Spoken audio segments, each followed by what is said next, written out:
This region is broken. Pokemon are changing and evolving into twisted perversions of themselves. Here in Kotean, a scientist like me can really thrive. Forced evolution used to be frowned upon, but now it's socially acceptable to fashion evolution-inducing armor for Pokemon out of the fragments of other Pokemon. Finally, in this new day, we've been able to reach through the cracks in this broken region, harness energies from the Great Void and beyond to push Pokemon to monstrous new heights. At long last, the vision of Team Void is becoming reality.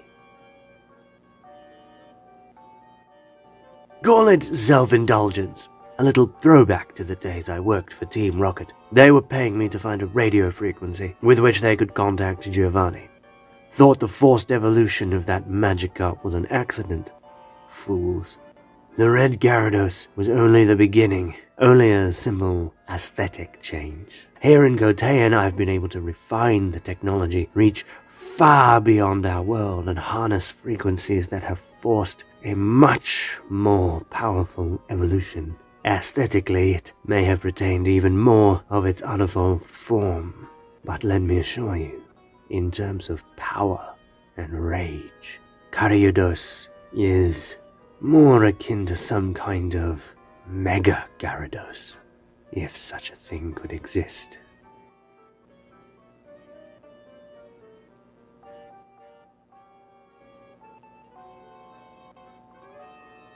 Now, Hattrem are deceptively aggressive Pokemon, though regretfully far too weak to do anything notable with that fighting spirit. Until now, tapping into powers beyond this realm allowed us to force the evolution of a Hattrem far before it was ready to become a Hatterene. It doesn't have the same control of its hair or its power, but its killer instinct has skyrocketed. I thought it might become a fighting type, but the raw, uncontrolled physical power which has been unleashed has turned Hattribution into a psychic and blood type. The process seems to have taken some of the Pokemon's mind, or at least its memories. It now seems to be searching for something, but no one is quite sure what it is.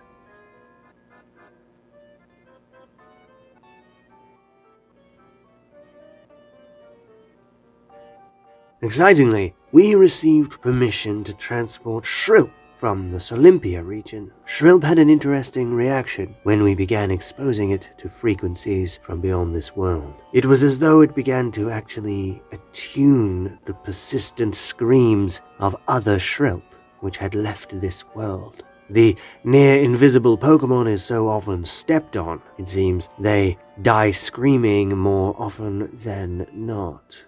It would appear the screams of these ghost types carry a little bit of their own life energy.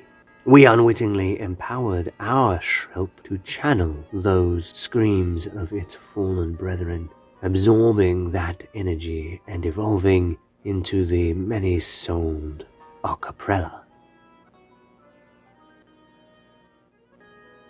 We have only scratched the surface of what is possible by infiltrating the ghost world and drawing on the power beyond the void. There are now no limits. Nothing can stop us.